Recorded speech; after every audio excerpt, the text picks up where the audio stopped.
Bonjour l'ancêtre, nous voici réunis pour votre émission sur la paléontologie, sur l'évolution, sur l'histoire de la vie depuis ses origines jusqu'à nos jours. Notre sujet d'aujourd'hui, vous l'entendez, ce sont les oiseaux. Les oiseaux, c'est pas facile à attraper, mais parfois dans les musées quand même, on arrive à les caresser. Ceux qui vont nous intéresser aujourd'hui, on les caresse mais d'une autre manière, avec des outils de fouille. Ils datent de plus de 20 millions d'années. Comme 20 millions d'années, c'est une notion de temps qui n'est pas facile à appréhender, ce que je vous propose, c'est d'imaginer que l'histoire de la Terre peut se résumer dans cet agenda. Le 1er janvier, la Terre s'est formée, et le 31 décembre, c'est l'instant où je vous parle. Entre ces deux dates, il y a 4,6 milliards d'années. Chaque jour représente 12 millions d'années. Que s'est-il passé à cette échelle? Eh bien, c'est très simple. La vie apparaît le 28 mars sous forme de petites bactéries, vous savez, ces petits animaux microscopiques qu'on va éliminer régulièrement avec de l'eau de javel. Le 24 novembre, ce sont les premiers vertébrés, des poissons extrêmement primitifs qui apparaissent. Les dinosaures, quant à eux, vont dominer le globe du 12 au 25 décembre. À cette échelle-là, les pyramides ont été construites il y a à peine une trentaine de secondes. Nous allons faire un petit saut en arrière pour voir ce qui se passait hier, à peine, le 30 décembre, en début de journée. Direction l'Auvergne.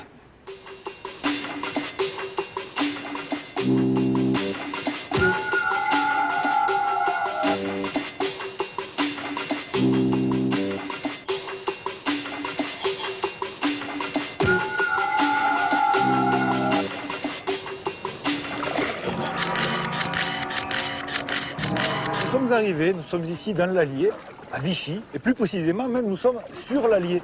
En effet, aujourd'hui, la rivière coule ici. Mais il y a 23 millions d'années, il y avait dans cette région un grand lac que l'on appelait le lac de Limagne. Ce lac de Limagne, nous allons l'explorer à travers deux sites qui ne sont pas très éloignés de Vichy, le site de Gannat et le site de Saint-Gérand-le-Puy. La plaine de la Limagne, il y a très longtemps, c'était un grand lac qui allait depuis le nord de Moulins jusqu'au sud de Clermont-Ferrand et d'une trentaine de kilomètres environ de large. Ce lac, il va y avoir des dépôts, des roches sédimentaires, c'est donc les roches qui sont exploitées dans les carrières, et ces roches vont livrer des fossiles, c'est-à-dire des restes d'animaux ou de plantes qui ont vécu là au moment de l'existence de ce lac.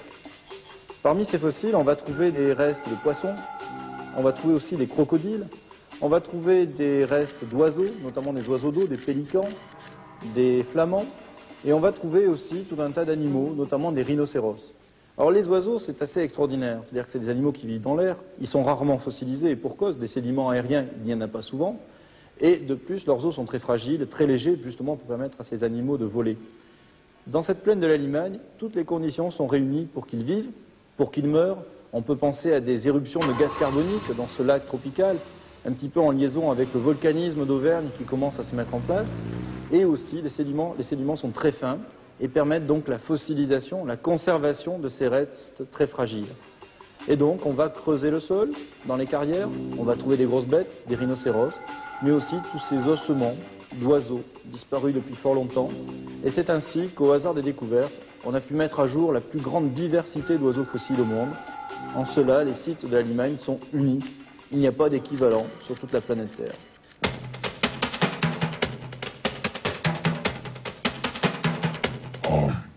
Eh bien voilà, j'arrive ici donc en bordure de ce lac tropical, et vous le voyez, ce lac il est en fait sur une butte maintenant. Alors à l'époque, comme de nos jours, les lacs ils étaient toujours dans les creux, c'est tout simplement l'érosion récente qui a dégagé la bordure de ce lac et qui fait que maintenant, qui a creusé autour et qui fait que ce lac est maintenant en hauteur. Ce lac il est exploité, c'est une carrière d'où on extrait de la chaux, mais accessoirement, à travers cette exploitation de chaux, on découvre donc des fossiles. Et là, il y a deux personnes qui sont en train de travailler. Bonjour François. Bonjour Francis. Bonjour Gérard. Bonjour. Alors qu'est-ce que vous êtes en train de dégager ici? On est en train de dégager des ossements, ici. Bon, ça c'est ceux qu'on a déjà extraits. C'est des ossements en fait très creux. Oui. C'est des ossements d'oiseaux. Ça c'est une vertèbre cervicale d'une sorte d'échassier. C'est-à-dire que là on a la vertèbre cervicale, là on a un morceau de la patte, un autre morceau de la patte ici, un ensemble de vertèbres dans cette zone-là. On a un squelette d'une sorte d'oiseau qu'on pense être un paléolodus, puisque c'est l'animal le plus abondant qu'on a dans ce site, et qui est une sorte de flamand à bec droit qui vivait ici il y a 23 millions d'années. Alors il vivait ici, c'est-à-dire qu'il y avait des colonies de flamands qui vivaient là? Oui, c'est-à-dire quand on a creusé, on a déjà trouvé pas mal d'ossements, il y a beaucoup de restes de ce paléolodus, c'est-à-dire qu'on peut imaginer des colonies un petit peu comme celle de la Camargue, ou plus grandes comme celle des lacs africains, des millions d'oiseaux qui étaient ici et qui vivaient ici. Et donc vous retrouvez les jeunes, les adultes, tous les stades de développement de cet animal. On trouve pratiquement tous les stades, depuis l'œuf jusqu'à l'adulte. C'est-à-dire qu'on a même trouvé des œufs d'oiseaux sur les sites donc, de la Limagne. D'accord. Il y avait donc des flamands ici, en bordure de ce lac de Limagne. Quels étaient les autres oiseaux qui vivaient ici, il y a 23 millions d'années? Alors si on veut parler de l'ensemble des oiseaux qu'on trouve à Saint-Géran, comme c'était un milieu aquatique, on trouve surtout des oiseaux d'eau. Alors on trouve des grèbes, des plongeons, des canards, des flamands, des pélicans, des cormorans, des aningas, des bécassos, des marabouts, enfin toutes sortes d'oiseaux d'eau. Pratiquement tous les groupes actuels, tous les ordres actuels d'oiseaux aquatiques sont présents à Saint-Géran-le-Puy. Et puis, de temps en temps, il y avait quand même tout autour, il y avait des milieux terrestres où il y avait des oiseaux qui pas spécialement aquatiques, comme les perdrix, les pigeons, les perroquets, tout ça, les rapaces, les hiboux, les chouettes, les petits aigles, tous ces animaux qui vivaient autour, de temps en temps, leurs cadavres étaient entraînés dans le lac, donc on en trouve quelques-uns, mais ils sont beaucoup plus rares, donc on ne peut pas montrer des grandes quantités de boîtes comme ça pleines d'os pour ces autres espèces. Alors, on a retrouvé des os et on a retrouvé également des œufs, et comme on peut voir ici, ces œufs sont tout à fait exceptionnels parce qu'ils sont merveilleusement bien conservés. Alors, ils n'ont pas encore été étudiés de façon très approfondie, mais maintenant il y a des spécialistes qui étudient les œufs et qui font des coupes microscopiques ou qui étudient l'œuf au microscope électronique à balayage. Et je suis sûre que si quelqu'un voulait se consacrer à ça, on arriverait à trouver à quelle espèce ces œufs appartiennent. Mais pour le moment, ça n'a pas encore été étudié. Alors, on a pu aussi mettre en évidence le fait qu'il y avait déjà des migrations à cette époque. Parce que pour certains groupes, on trouve que des adultes. Par exemple, on a trouvé une espèce de marabout, une grande cigogne, et dans cette espèce, il y a beaucoup de jeunes. Il y a des adultes, mais il y a aussi beaucoup de jeunes. Et on peut voir sur les os, on peut voir d'après la forme des os, on peut voir si l'animal est adulte ou s'il est encore jeune. Alors on en a conclu que ce marabout, il nichait à proximité du lac, et donc il était là en été. Tandis qu'au contraire, les canards, ces canards, on trouve que des adultes et pratiquement aucun jeune. Alors donc on en a conclu que les canards devaient nicher dans des régions beaucoup plus au nord, comme ils nichent actuellement les canards dans des régions froides, et qui venaient hiverner, passer l'hiver sur le lac de Saint-Géran-le-Puy. Donc on peut déjà montrer qu'à cette époque, c'est-à-dire il y a 23 millions d'années, il y avait déjà des migrations qui existaient.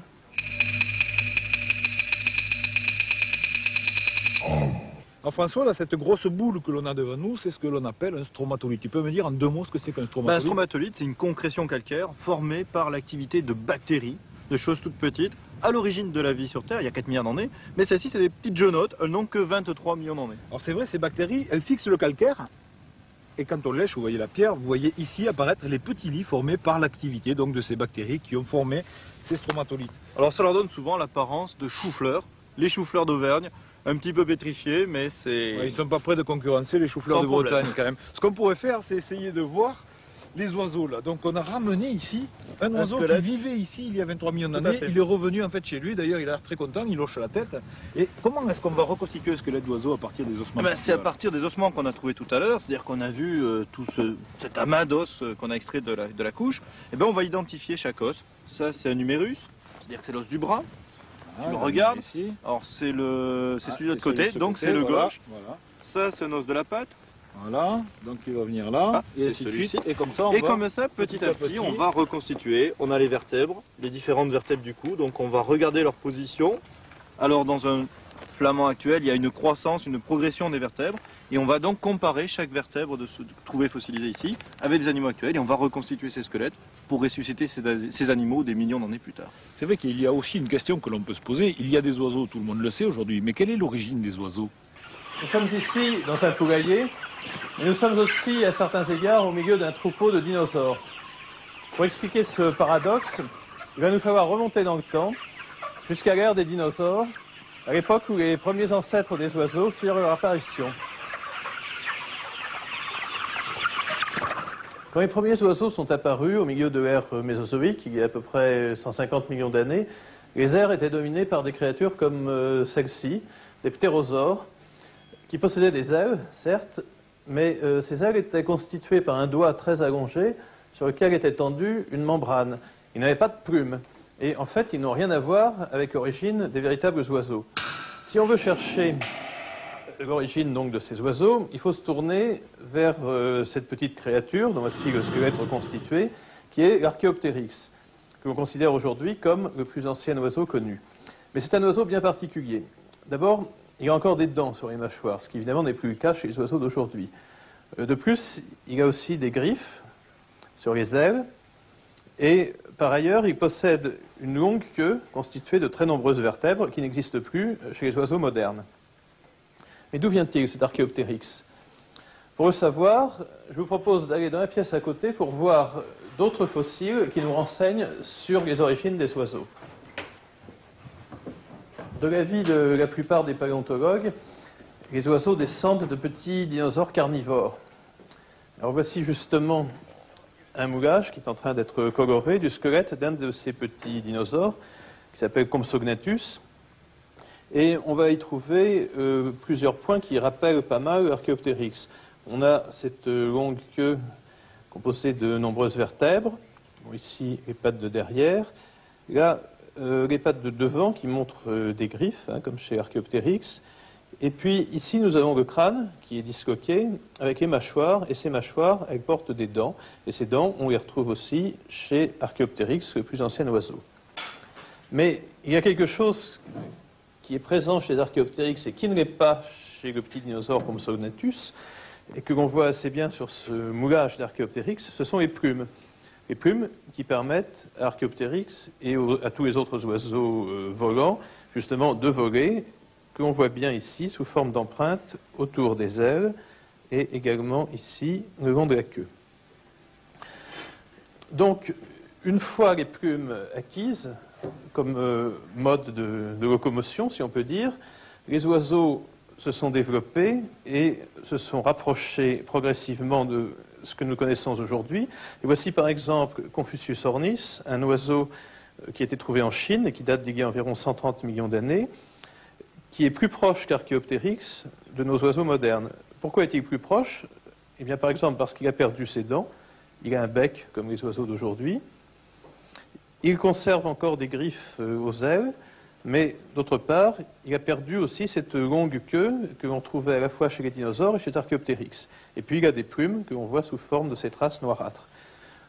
Donc là, on a un intermédiaire entre l'oiseau très primitif qui est Archéoptérix et les oiseaux modernes que l'on voit par exemple sur ce petit oiseau fossile du Tertiaire.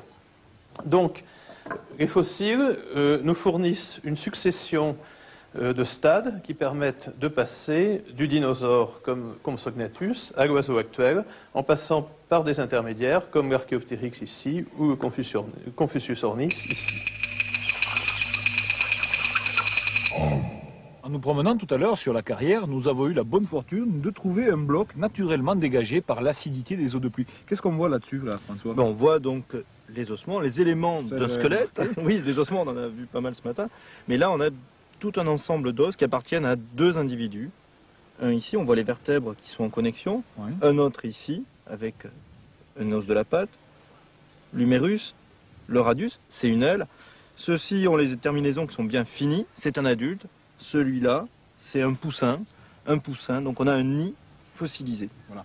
Et ce nid, en fait, ce qui est extrêmement intéressant, c'est qu'on a trouvé aussi le bec de l'animal. Et à partir de ce bec, on va pouvoir essayer d'identifier l'oiseau qui vivait donc ici, dans cette région, il y a quelques millions d'années. Alors pour ça, on suit Cuvier et l'anatomie comparée, c'est-à-dire qu'en fait, on va comparer les ossements fossilisés, notamment ce bec, avec des ossements d'oiseaux actuels. Ici, on a un squelette d'ibis actuel, et on a la même courbure, on retrouve la même courbure du bec. C'est-à-dire que ce bloc-là contient les ossements naturellement dégagés d'un nid d'ibis fossile qui vivaient là il y a 23 millions d'années.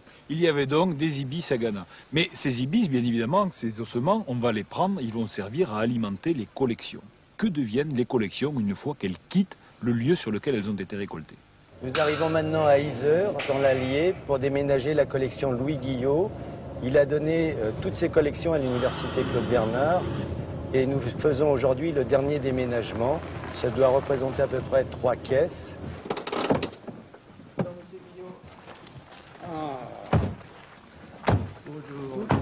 On va commencer par le commencement. Je vais faire voir le premier échantillon. Le premier échantillon. C'est ça? Oui. Oui. Ça sera un peu plus lourd que l'autre fois. Oui, oui, oui, oui. Alors, avec l'étiquette. Alors, vous avez 2 ou 3 étages dans la même pierre. Oui, ah bon? Ah oui, oui. C'est la carte géologique. Carte géologique de France, oui. Oui, oui. Oh, Il y a ces 3 casiers l'un sur l'autre. Oui. Et puis 1, 2, 3 grandes caisses. 3 grandes caisses, alors. Avec des grosses pierres. Oui, oui, oui, oui. Ah oui, le fameux Élix ralenti. C'est un peu gros pour le musée d'un prolétaire, mais... Oui. Ah oui, oui, oui. Comment on peut arranger les choses? Concrétion. Oui, elle est superbe celle-là. Ah oui, Regardez, c'est fameux le calcaire en chou-fleur. Hein. C'est les fameux. Le très beau gastéropode. Là. Le souci de ne pas laisser détruire Voilà. les belles pièces. Oui, oui, oui. Mais Non, mais... il y a un autre souci, c'est d'éviter les papillons. Parce que quand un commissaire-priseur a passé dans un héritage, Ah eh oui. ben, vous pouvez toujours courir pour rassembler les séries. Mais nous, M. Guillon n'est pas commissaire-priseur, vous inquiétez pas.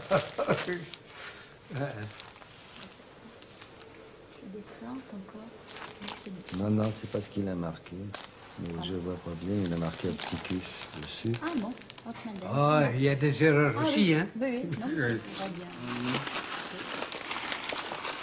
Dans du temps, il faut le classer. Oui, il faut mais déjà un j'en ai petit peu de mis temps pas mal pour, pour le ramasser. Un petit bout de mandibule, là. Oh, j'ai été vite, il m'a fallu que 80 ans. Voilà. Oh, mais en paléontologie, c'est très peu.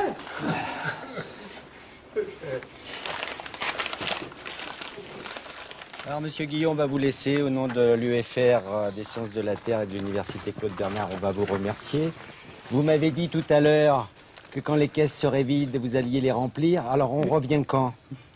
Ah, si le climat est favorable, L'année prochaine? il y en aura peut-être quelques-unes d'organiques. Merci beaucoup. Bien. Au revoir. Au revoir, monsieur, et merci beaucoup pour tout ce que vous nous avez donné. Et, Eh tout ce ben, et à votre prochaine visite, que... Mais bien sûr, quand j'aurai ramassé encore quelques fossiles supplémentaires. quelques supplémentaires,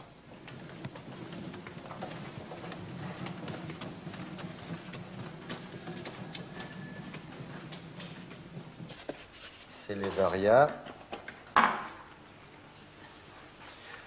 Alors, tu vas faire le classement des objets, hein. Tous les mollusques dans un tiroir, la pétro dans un autre, etc. hein.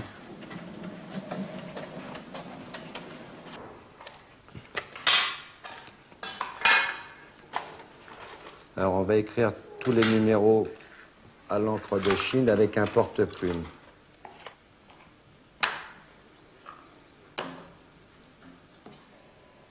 Petite mise au point. Voilà la saisie de l'objet en image numérique avec un micro-ordinateur.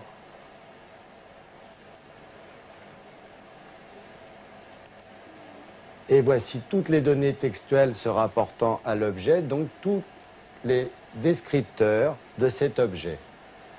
Le couplage entre la base de données images numériques et la base de données textuelles pourra être envoyé sur le réseau et mis à la disposition de la communauté scientifique internationale. On va les ranger, ces 2 tiroirs, dans le compactus numéro 2, en haut.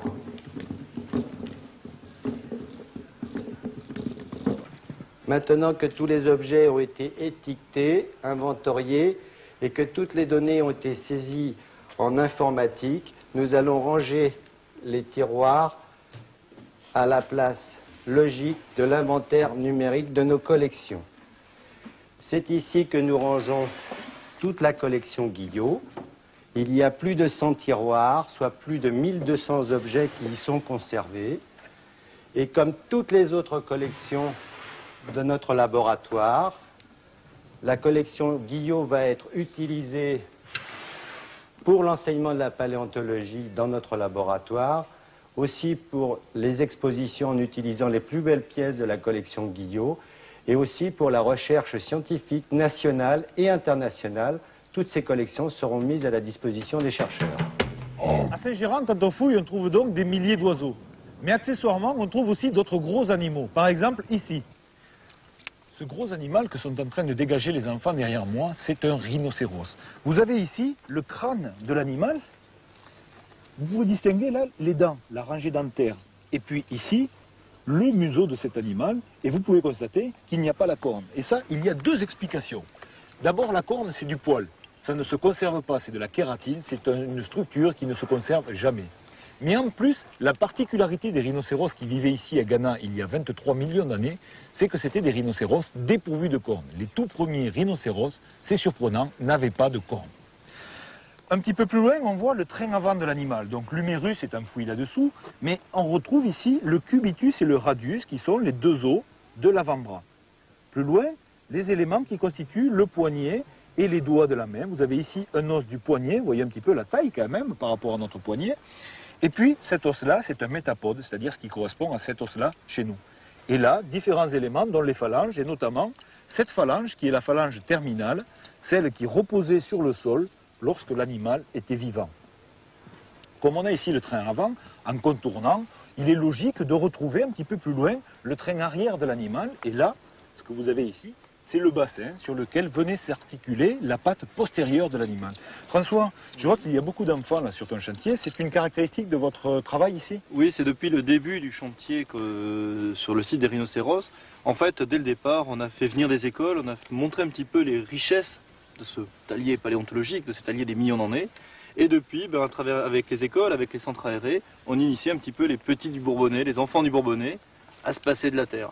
C'est une région très riche, et on espère comme ça aussi qu'ils deviendront passionnés de cette région, de cette histoire, une histoire très très lointaine.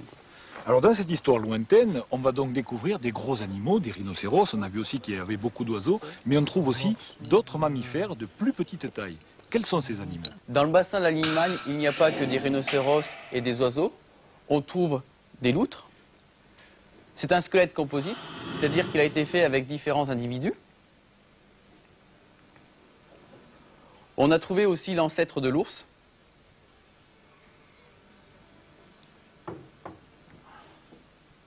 L'ancêtre de nos chèvres, qui a une caractéristique anatomique très intéressante. On a une forte canine. Cette canine est attribuée aux mâles. Elle leur sert à éloigner les rivaux et à attirer les femelles. Du castor, avec les molaires et les incisives. De la tortue.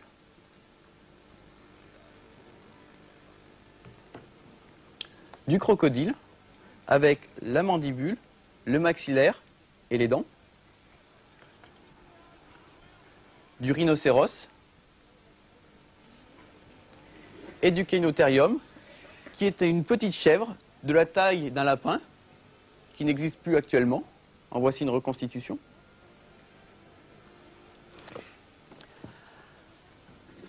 Avec ces différents animaux, on va pouvoir reconstituer leur milieu de vie et ainsi recréer une paléobiogéographie à une époque donnée. Et bien avant de nous quitter, comme d'habitude, quelques ouvrages. Nous avons longuement évoqué les flamants roses au cours de ce magazine. Et je vous conseille l'ouvrage de Stéphane Djegoul, Le sourire du flamant rose, réflexion sur l'histoire naturelle, dans la collection Point Science. Et puis chez Odile Jacob, dans la collection Science, l'ouvrage de Edward Wilson, La diversité de la vie. Nous nous sommes posé la question, quelle est l'origine des oiseaux? Un ouvrage de Alan Feduccia, malheureusement en langue anglaise, mais vous maîtrisez tous la langue de Shakespeare, vous donne quelques explications. Il vient de paraître chez Yale University Press. C'est The Origin and Evolution of Birds. Et puis, ne vous trompez pas.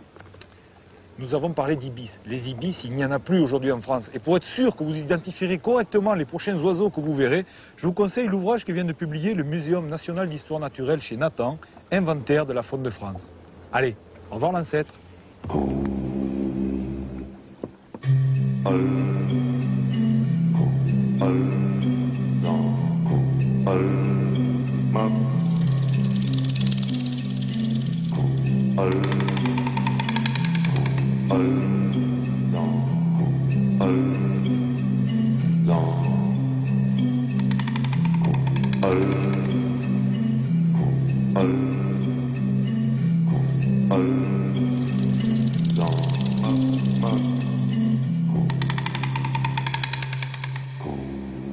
On retrouve ici le cubitus et le radius qui sont les deux os de l'avant-bras.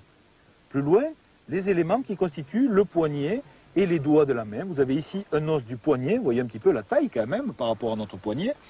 Et puis cet os-là, c'est un métapode, c'est-à-dire ce qui correspond à cet os-là chez nous. Et là, différents éléments dont les phalanges, et notamment cette phalange qui est la phalange terminale, celle qui reposait sur le sol lorsque l'animal était vivant.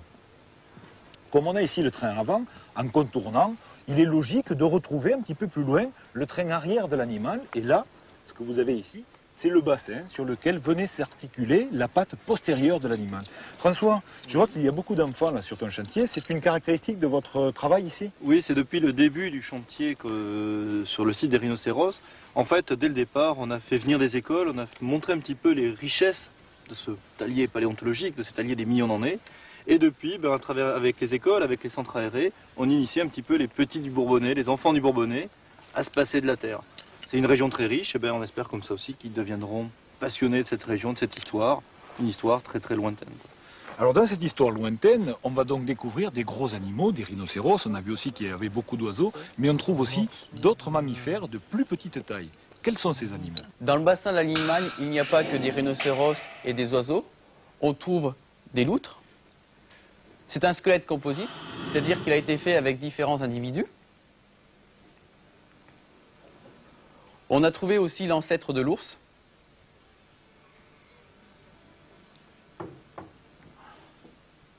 L'ancêtre de nos chèvres, qui a une caractéristique anatomique très intéressante. On a une forte canine. Cette canine est attribuée au mâle. Elle leur sert à éloigner les rivaux et à attirer les femelles. Du castor, avec les molaires et les incisives. De la tortue.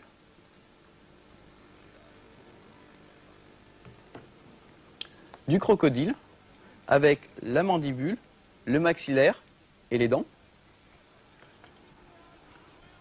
Du rhinocéros. Et du Cainotherium, qui était une petite chèvre de la taille d'un lapin, qui n'existe plus actuellement. En voici une reconstitution.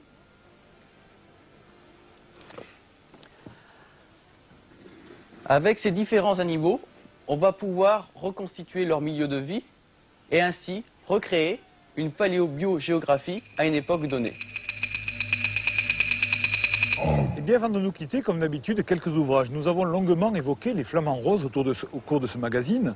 Et je vous conseille l'ouvrage de Stéphane Djegoul, Le sourire du flamant rose, réflexion sur l'histoire naturelle, dans la collection Poincia. Ce gros animal que sont en train de dégager les enfants derrière moi, c'est un rhinocéros. Vous avez ici le crâne de l'animal. Vous pouvez distinguer là les dents, la rangée dentaire. Et puis ici, le museau de cet animal, et vous pouvez constater qu'il n'y a pas la corne. Et ça, il y a deux explications. D'abord, la corne, c'est du poil. Ça ne se conserve pas, c'est de la kératine, c'est une structure qui ne se conserve jamais. Mais en plus, la particularité des rhinocéros qui vivaient ici à Ghana il y a 23 millions d'années, c'est que c'était des rhinocéros dépourvus de cornes. Les tout premiers rhinocéros, c'est surprenant, n'avaient pas de cornes. Un petit peu plus loin, on voit le train avant de l'animal. Donc l'humérus est enfoui là-dessous, mais on retrouve ici le cubitus et le radius qui sont les deux os de l'avant-bras. Plus loin, les éléments qui constituent le poignet et les doigts de la main. Vous avez ici un os du poignet, vous voyez un petit peu la taille quand même par rapport à notre poignet. Et puis cet os-là, c'est un métapode, c'est-à-dire ce qui correspond à cet os-là chez nous. Et là, différents éléments dont les phalanges, et notamment cette phalange qui est la phalange terminale, celle qui reposait sur le sol lorsque l'animal était vivant. comme on a ici le train avant, en contournant, il est logique de retrouver un petit peu plus loin le train arrière de l'animal. Et là, ce que vous avez ici, c'est le bassin sur lequel venait s'articuler la patte postérieure de l'animal. François, je vois qu'il y a beaucoup d'enfants là sur ton chantier. C'est une caractéristique de votre travail ici? Oui, c'est depuis le début du chantier sur le site des rhinocéros. En fait, dès le départ, on a fait venir des écoles, on a montré un petit peu les richesses de ce talier paléontologique, de ce talier des millions d'années. Et depuis, à travers, avec les écoles, avec les centres aérés, on initie un petit peu les petits du Bourbonnais, les enfants du Bourbonnais, à se passer de la Terre.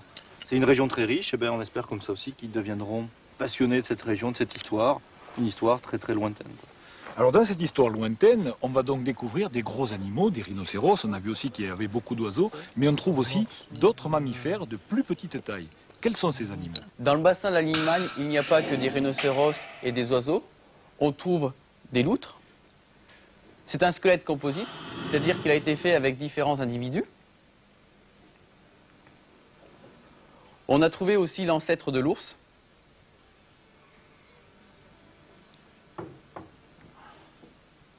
L'ancêtre de nos chèvres, qui a une caractéristique anatomique très intéressante. On a une forte canine. Cette canine est attribuée aux mâles. Elle leur sert à éloigner les rivaux et à attirer les femelles. Du castor, avec les molaires et les incisives. De la tortue.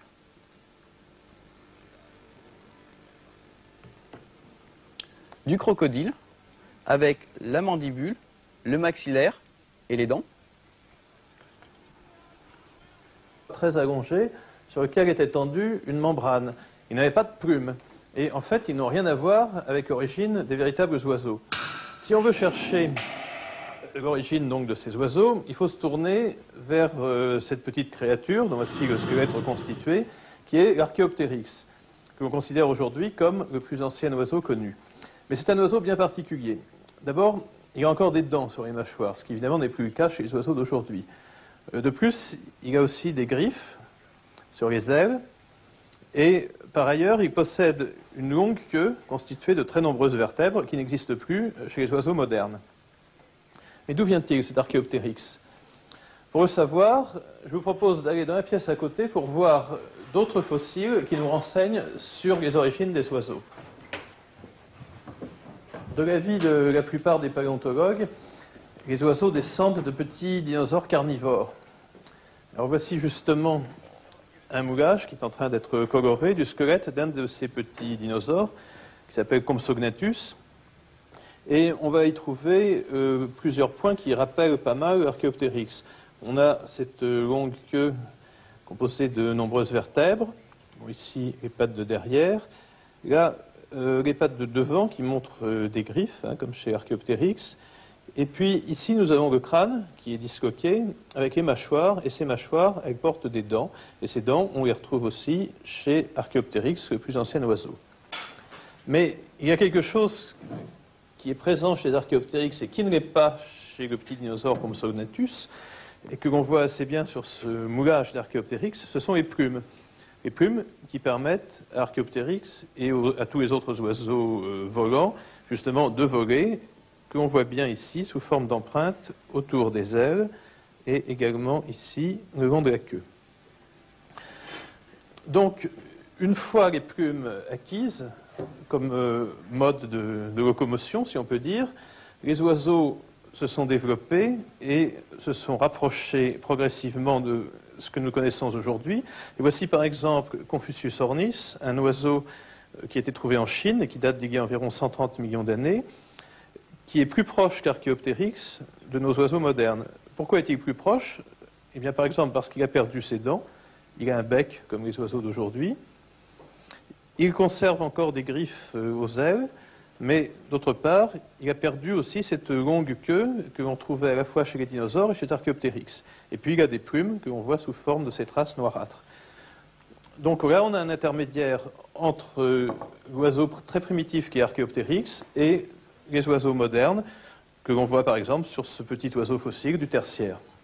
Donc, les fossiles, des choses toutes petites, à l'origine de la vie sur Terre, il y a 4 milliards d'années, mais celles-ci, c'est des petites genottes, elles n'ont que 23 millions d'années. Alors c'est vrai, ces bactéries, elles fixent le calcaire Et quand on lèche, vous voyez la pierre, vous voyez ici apparaître les petits lits formés par l'activité donc de ces bactéries qui ont formé ces stromatolites. Alors ça leur donne souvent l'apparence de choux-fleurs, les choux-fleurs d'Auvergne, un petit peu pétrifiés, mais c'est... Ouais, ils ne sont pas prêts de concurrencer les choux-fleurs de Bretagne quand même. Ce qu'on pourrait faire, c'est essayer de voir les oiseaux là. Donc on a ramené ici un oiseau qui vivait ici il y a 23 millions d'années. Il est revenu en fait chez lui, d'ailleurs il a l'air très content, il hoche la tête. Et comment est-ce qu'on va reconstituer le squelette d'oiseau à partir des ossements? C'est à partir des ossements qu'on a trouvés tout à l'heure, c'est-à-dire qu'on a vu tout cet amas d'os qu'on a extrait de la couche. Et ben on va identifier chaque os. Ça c'est un numérus, c'est-à-dire que c'est l'os du bras. Tu le regardes, ici. Alors c'est celui de l'autre côté, donc c'est le gauche. Voilà. Ça c'est un os de la patte. Voilà, donc il va venir là, et ainsi de suite. Et comme ça, petit à petit, on va reconstituer. On a les vertèbres, les différentes vertèbres du cou, donc on va regarder leur position. Alors dans un flamand actuel, il y a une croissance, une progression des vertèbres, et on va donc comparer chaque vertèbre de ce trouvé fossilisé ici avec des animaux actuels, et on va reconstituer ces squelettes pour ressusciter ces animaux des millions d'années plus tard. C'est vrai qu'il y a aussi une question que l'on peut se poser. Il y a des oiseaux, tout le monde le sait aujourd'hui, mais quelle est l'origine des oiseaux? Nous sommes ici dans un poulailler, mais nous sommes aussi à certains égards au milieu d'un troupeau de dinosaures. Pour expliquer ce paradoxe, il va nous falloir remonter dans le temps jusqu'à l'ère des dinosaures, à l'époque où les premiers ancêtres des oiseaux firent leur apparition. Quand les premiers oiseaux sont apparus au milieu de l'ère mésozoïque, il y a à peu près 150 millions d'années, les aires étaient dominées par des créatures comme celle-ci, des ptérosaures, qui possédaient des ailes, certes, mais ces ailes étaient constituées par un doigt très allongé sur lequel était tendue une membrane. Ils n'avaient pas de plumes. Et en fait, ils n'ont rien à voir avec l'origine des véritables oiseaux. Si on veut chercher l'origine donc de ces oiseaux, il faut se tourner vers cette petite créature, dont voici le squelette reconstitué, qui est l'Archéoptérix, que l'on considère aujourd'hui comme le plus ancien oiseau connu. Mais c'est un oiseau bien particulier. D'abord, il a encore des dents sur les mâchoires, ce qui évidemment n'est plus le cas chez les oiseaux d'aujourd'hui. De plus, il a aussi des griffes sur les ailes, et par ailleurs, il possède une longue queue constituée de très nombreuses vertèbres qui n'existent plus chez les oiseaux modernes. Mais d'où vient-il cet Archéoptérix? Pour le savoir, je vous propose d'aller dans la pièce à côté pour voir d'autres fossiles qui nous renseignent sur les origines des oiseaux. De l'avis de la plupart des paléontologues, les oiseaux descendent de petits dinosaures carnivores. Alors voici justement un moulage qui est en train d'être coloré du squelette d'un de ces petits dinosaures. Une succession de stades qui permettent de passer du dinosaure comme Compsognathus à l'oiseau actuel, en passant par des intermédiaires comme l'Archéoptérix ici ou le Confucius ornis ici. En nous promenant tout à l'heure sur la carrière, nous avons eu la bonne fortune de trouver un bloc naturellement dégagé par l'acidité des eaux de pluie. Qu'est-ce qu'on voit là-dessus, là, François? On voit donc les ossements, les éléments d'un squelette. Oui, des ossements, on en a vu pas mal ce matin. Mais là, on a tout un ensemble d'os qui appartiennent à deux individus. Un ici, on voit les vertèbres qui sont en connexion. Ouais. Un autre ici, avec un os de la patte. L'humérus, le radius, c'est une aile. Ceux-ci ont les terminaisons qui sont bien finies. C'est un adulte. Celui-là, c'est un poussin, donc on a un nid fossilisé. Voilà. Et ce nid, en fait, ce qui est extrêmement intéressant, c'est qu'on a trouvé aussi le bec de l'animal. Et à partir de ce bec, on va pouvoir essayer d'identifier l'oiseau qui vivait donc ici, dans cette région, il y a quelques millions d'années. Alors pour ça, on suit Cuvier et l'anatomie comparée, c'est-à-dire qu'en fait, on va comparer les ossements fossilisés, notamment ce bec, avec des ossements d'oiseaux actuels. Ici, on a un squelette d'ibis actuel et on a la même courbure, on retrouve la même courbure du bec. C'est-à-dire que ce bloc-là contient les ossements naturellement dégagés d'un nid d'ibis fossile qui vivait là il y a 23 millions d'années. Il y avait donc des ibis à Ghana. Mais ces ibis, bien évidemment, ces ossements, on va les prendre, ils vont servir à alimenter les collections. Que deviennent les collections une fois qu'elles quittent le lieu sur lequel elles ont été récoltées? Nous arrivons maintenant à Yzeure, dans l'Allier, pour déménager la collection Louis Guillot. Il a donné toutes ses collections à l'université Claude Bernard et nous faisons aujourd'hui le dernier déménagement. Ça doit représenter à peu près 3 caisses.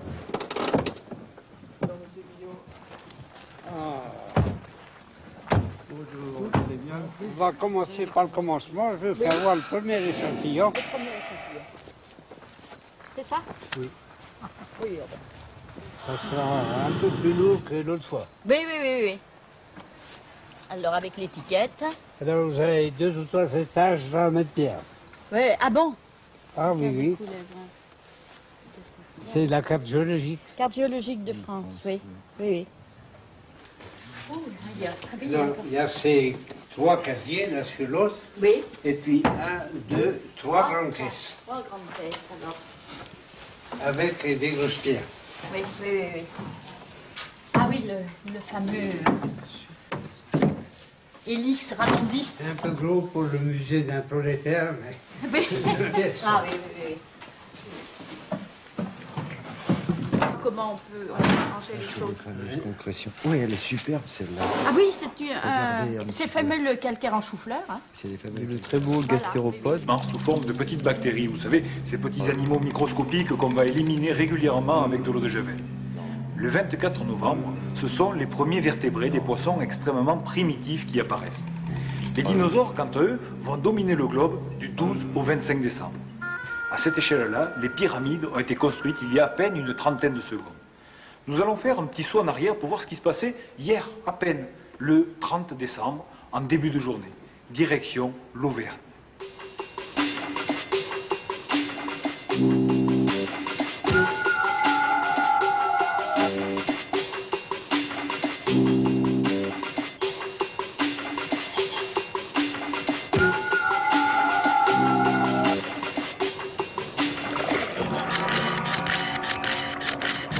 Nous sommes arrivés, nous sommes ici dans l'Allier, à Vichy, et plus précisément même nous sommes sur l'Allier. En effet, aujourd'hui, la rivière coule ici. Mais il y a 23 millions d'années, il y avait dans cette région un grand lac que l'on appelait le lac de Limagne. Ce lac de Limagne, nous allons l'explorer à travers 2 sites qui ne sont pas très éloignés de Vichy, le site de Gannat et le site de Saint-Gérand-le-Puy. La plaine de la Limagne, il y a très longtemps, c'était un grand lac qui allait depuis le nord de Moulins jusqu'au sud de Clermont-Ferrand et d'une trentaine de kilomètres environ de large.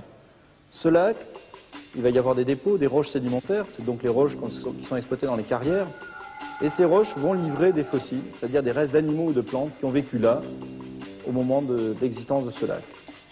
Parmi ces fossiles, on va trouver des restes de poissons, on va trouver aussi des crocodiles, on va trouver des restes d'oiseaux, notamment des oiseaux d'eau, des pélicans, des flamands, et on va trouver aussi tout un tas d'animaux, notamment des rhinocéros.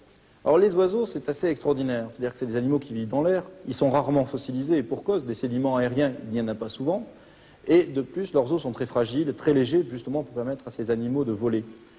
Dans cette plaine de la Limagne, toutes les conditions sont réunies pour qu'ils vivent, pour qu'ils meurent. On peut penser à des éruptions de gaz carbonique dans ce lac tropical, un petit peu en liaison avec le volcanisme d'Auvergne qui commence à se mettre en place, et aussi les sédiments sont très fins, et permettent donc la fossilisation, la conservation de ces restes très fragiles.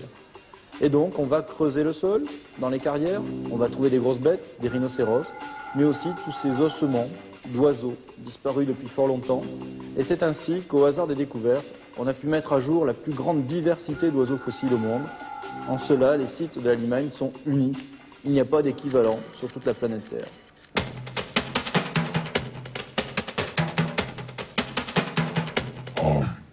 Eh bien voilà, j'arrive ici donc en bordure de ce lac tropical, et vous le voyez, ce lac il est en fait sur une butte maintenant. Alors à l'époque, comme de nos jours, les lacs ils étaient toujours